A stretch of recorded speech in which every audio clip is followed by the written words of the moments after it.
A vida vale a pena ser vivida ou é apenas uma existência sem sentido e que tudo termina em futilidade?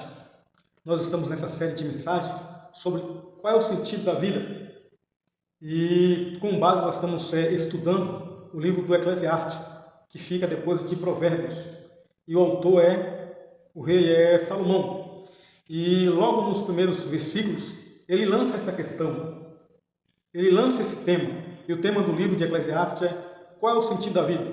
A vida vale a pena ser vivida ou apenas é uma existência sem sentido e que tudo termina em futilidade? Eu posso asseverar a você que no final deste livro, o autor de Eclesiastes, ele vai nos mostrar, ele vai nos apontar qual é o significado da vida, qual é o propósito da vida, que a vida não é uma existência sem sentido e que tudo termina em futilidade, não. E nós falamos no último vídeo sobre o filósofo Albert Camus. Ele afirmou no livro O Mito de Sísifo que a vida é um absurdo.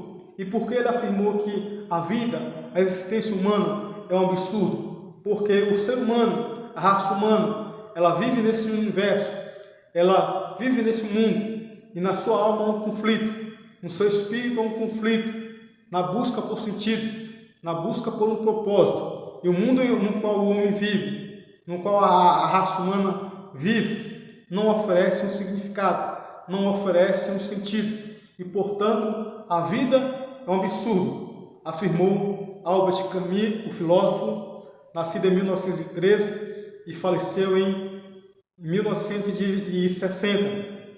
E ele afirmou que a vida é um absurdo, mas, no entanto, o rei Salomão, ele vai nos levar como um filósofo, logo no início do seu livro, nos primeiros capítulos, ele como um filósofo, ele vai nos instigar, ele vai nos provocar, ele vai nos fazer perguntas, ele vai nos fazer pensar sobre o significado da vida.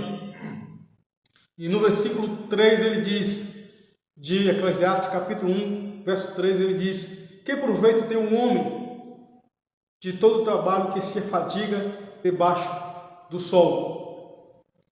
E no versículo 2, no capítulo 2, versículo 11 e 12, ele diz: eu analisei, eu observei todos os trabalhos que as minhas mãos fizeram e todo o trabalho, toda a obra que eu me afadiguei, trabalhei debaixo do sol, e eis que tudo era sem sentido e era como correr atrás do vento, e não havia nenhum proveito nisso. Portanto, aqui ele usa essa expressão debaixo do sol. Aqui ele vai nos mostrar de como um filósofo, se nós olharmos para a nossa vida na perspectiva humana, no ângulo humano, debaixo do sol, neste mundo, de fato e de verdade, a vida não tem nenhum propósito, a vida não tem nenhum sentido, mas ele vai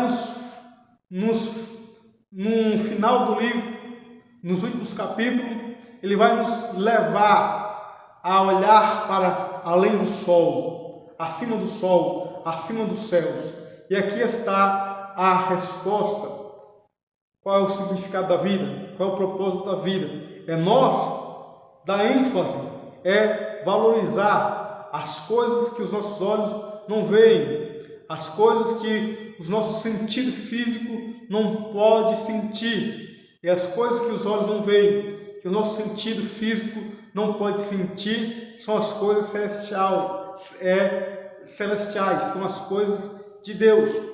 Portanto, se nós andarmos nessa vida querendo buscar o propósito, achar o significado da vida, olhando para debaixo do sol, olhando para debaixo dos céus, nós não iremos encontrar significado algum, nós não iremos encontrar propósito algum.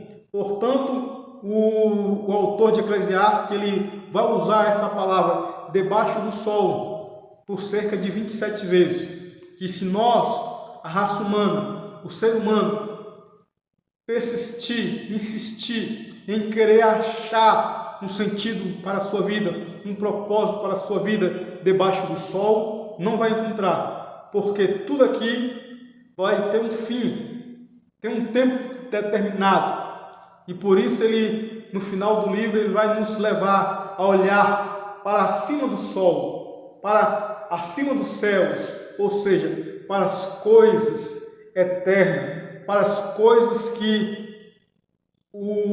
a traça não pode corroer, para as coisas que o ladrão não pode roubar. E se nós formos buscar qual é o sentido da vida, qual é o significado da vida, em fontes nas quais não tem o temor de Deus, nas fontes nas quais não tem a palavra de Deus como base, nós iremos viver em angústia, nós iremos viver em aflição, nós iremos viver em desespero, porque os filósofos que não têm o temor do Senhor, que não têm como base a palavra de Deus, ele não tem uma esperança para nos oferecer.